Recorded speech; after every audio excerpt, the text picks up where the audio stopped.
Everyone, and welcome to the Millionaire Masterclass podcast.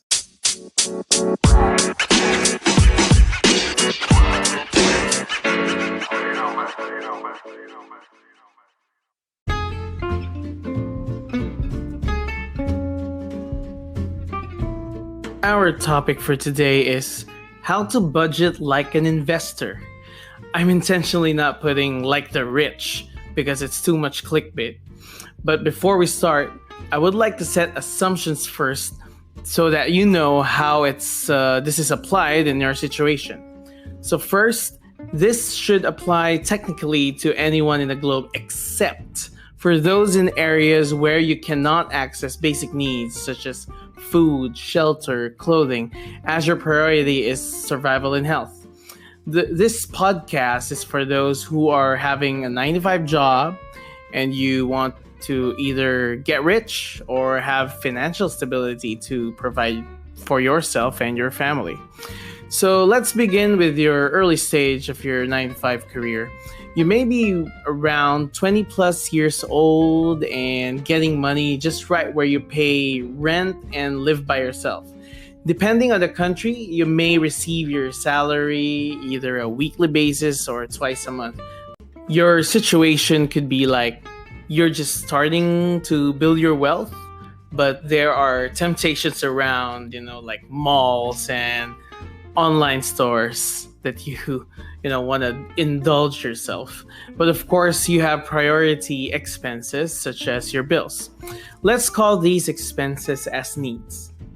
To baseline the definition, these are your necessities such as electric, water, and phone bills. This also includes rent, daily allowance, and groceries. Basically, expenses that you need to live day by day. So it should comprise a maximum of 50% of your salary after all deductions. Take note, 50% is the target maximum. Next, we assume you have debt. For United States, there's a student loan. But in general, you may have purchased something with your credit card or money owed from someone. So I hope this is still manageable because we're allocating around 30% until we close these critical debts. Avoid installment loans as much as possible, please. And by this time, you should have also started your emergency fund. So we're allocating this about 10% of your take-home pay. So emergency fund is when you need to resolve or urgent expenses that are unexpected, such as unforeseen medical expenses. It could also be a house or car repair or any replacement. But the costliest of all is unemployment. The amount of emergency fund really depends, but a realistic target. The amount of emergency fund really depends. But a realistic target could be around 3 to 6 months worth of total expenses. You can use emergency fund calculators online, by the way, as they consider the industry you're in and some other factors. And lastly, the remaining 10% of your monthly take-home salary goes to investments. So take note that I did not mention this as savings because saving money is only the initial part of the activity, but it should technically go into investments. So just a recap for this, I would say first stage or early stage of your savings or your building wealth building initiative. So that would be 50% of the needs, 30% goes to debt, emergency fund 10%, investments 10%. Now, I just want to talk about the investments part. Yes, of course, you will be saving at first. So maybe you could put it in a bank account or for my case, what I do is I just want to make sure I capture the savings and then I keep it somewhere and then I forget about it. So I try to make it more difficult for me to withdraw it. So sometimes I change the currency. Like for example, if I'm saving dollars, then I convert it to euro, and so on and so forth. But basically, this investment is really more for for looking for opportunities, whether it's business, whether it's money market, whatever. But of course, we're gonna make it realistic and find. We want to start fast in terms of investment. So we start whenever it's wherever it's or whatever is available. Next is let's say, for example, in this situation now, you have managed your debt. You don't have debt anymore, or maybe your debt is ignorable. So we still stick to 50% needs. I don't think it's expected for us to have a very high salary that we would be getting in such a way that we would our needs threshold would be lower. So we'd still have the same bills that we have to pay. I hope they're not increasing. I hope your lifestyle is not increasing. And then, but debt would be zero. That would be so much. All the accolades and all the kudos for you, man. Emergency fund, we keep it at 10%. Investments, this is where we're gonna make changes a bit. So your debt basically goes to much of it to investments. So from 10% before, now you're going to do 30% investment. So it's a little bit aggressive, right? I mean, I'm not sure if it will be realistic to your cash flow, but as much as possible, try closer to 30%. The closer to 30%, the better. And then there would be a new category here, some sort of we still want to live our lives. And then we're out of debt. So we now add the little category called luxury, 10%. So I wanted to talk about the luxury a bit.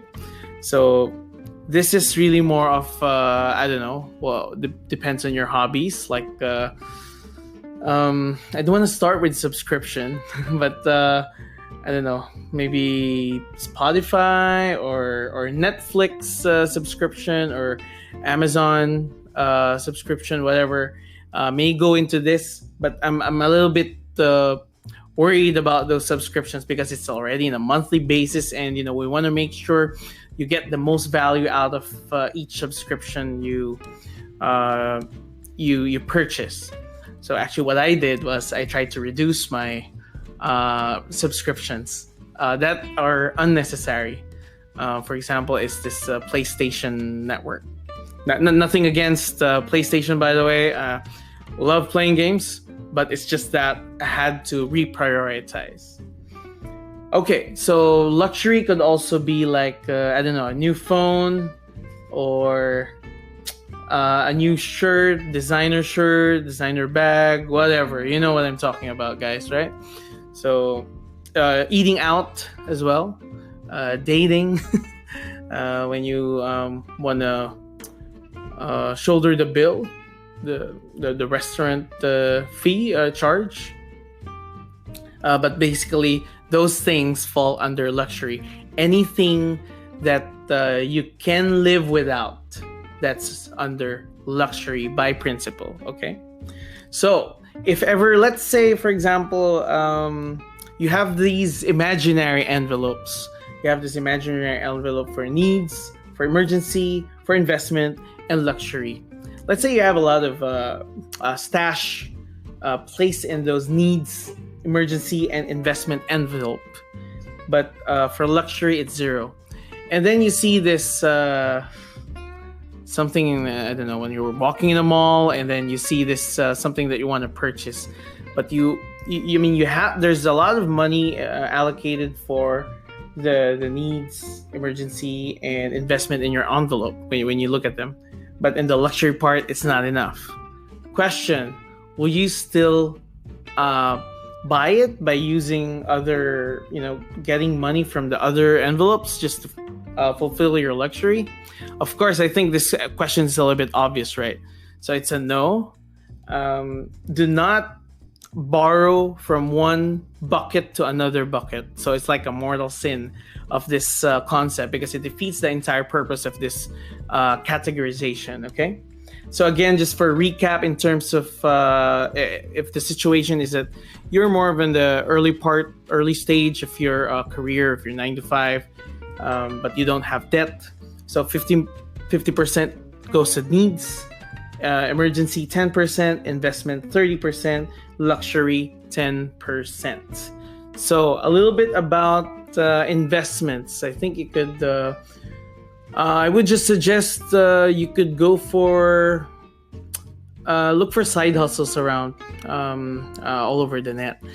They typically recommend online businesses. Maybe you could follow your passion, whatever you like, and because that's where you would be spending time mostly, right? Like, for example, you have your 9 to 5 work, and then your 5 to 10 p.m. let's say, for example, is time wherein you would be able to spend focusing on improving your cash flow and creating another income stream.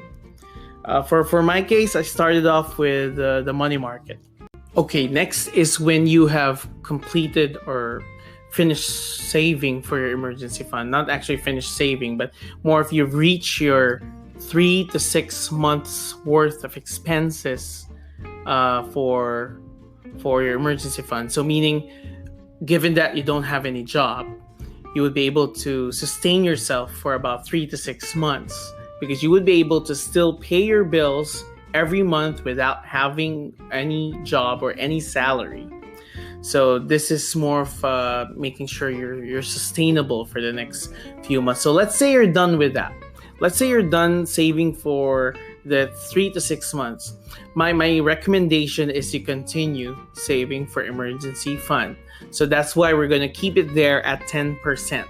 Now, the only change that will happen here is really between the needs and the investments, because luxury will stay at 10%. Actually, it will stay for the rest of your life. It will be just get stuck to 10%. That's how we want to discipline ourselves.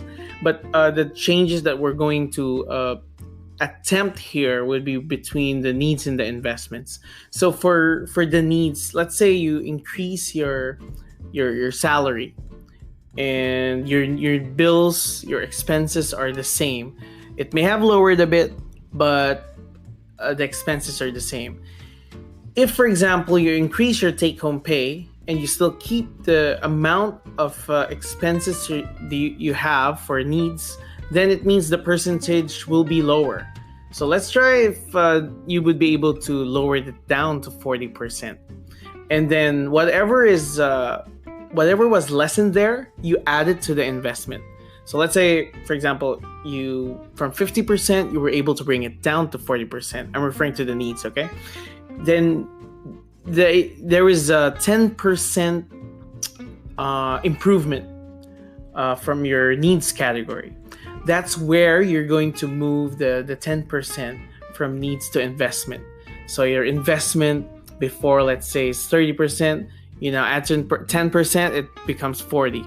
So in summary, for this specific situation, for this specific scenario, needs at 40%, emergency still keeping it at 10%, investments will go up by 10%, so it's now a total of 40%, luxury stays the same at 10%.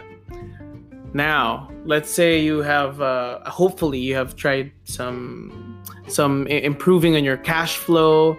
It's like adding additional income stream or side hustles, which TMMC has been talking about for the past few months. We're really pro side hustle. We just don't want to depend everything on your 9 to 5 career. So we don't want to put all your eggs in one basket. We want to make sure you look at other opportunities, because definitely you would be able to bank on your hobbies and live your passion by trying to be more creative and like putting up a social media site with your passion, and see how you would be able to monetize. Okay, so let's say you're in a good financial standing, and you have these several side hustles, maybe let's say 2. and then there's still your 9 to 5 job. Let's say you keep it there. We try to lower needs again by another additional 10%, so it becomes 30. It may be understandable that by this time you may have a kid, or maybe you've bought a house, and for some reason your needs may have been impacted. So let's say it may have reached to 40%, but for this specific discussion, the target is to lower it. So I mean, for the purpose of the discussion, and the principle behind is that you need to lower your needs every once you move to your latter part of your career. So you try to lower it to 30%. Debt, hopefully you're consistent. So that's 0%. Housing, that might be that might change the game a bit. But in terms of emergency fund, keep it at 10%. Keep it there. Investment, that's where you increase it as high as possible. So with the scenario again that you have additional side hustle. Let's say your side hustle, the earnings from your side hustle is, let's say $500. $250 can go to reinvesting in that same online business, and the other $250 could go to another investment, maybe to money market, or maybe you need to fund your other side hustle that you're starting, or you just need to scale up for that other side hustle that you're looking into. So, but basically, it's we're looking at 50% for investment. And luxury, no change, guys. We keep it at 10%. But if you notice here, 10% gets higher and higher because you're in a better financial standing, meaning there's more money you still keep in that luxury envelope. So it's acceptable that your lifestyle could be a little bit higher compared to previous years or previous decades of your life. That's somehow expected, but not too much. Okay, just make it at a moderate pace. So we still want to be humans here. We still want to enjoy life, not just for the rest of our lives, just saving, investing. Although investing could be addicting. The more that you see things coming in, every time you send your money away and then they come back bringing more money. It's like soldiers. You send your soldiers and they come back bringing prisoners, and then you increase your money in the process. Okay, so good financial standing, 30% needs, emergency at 10%, investment at 50%, luxury at 10%. Now, a little bit about emergency fund here. It's not automatic, or don't assume that you're only required to put your emergency fund into a bank account, because the challenge with emergency fund, because if you keep it away for quite a long time, you would realize that you would lose from inflation. What I would suggest is to just invest it somewhere in the money market and put it where you could easily pull it out, like there are no penalties, and maybe more of a conservative money product, like let's say trust fund or mutual fund, but with a very conservative volatility. The investment part is where you will gamble. I don't like the verb, by the way, sorry, but I just wanted to emphasize that this is your disposable income. So this is where you use your money to try to understand, to learn. So it's either you win or you learn, right? So this is where you keep on trying and see what works best for you.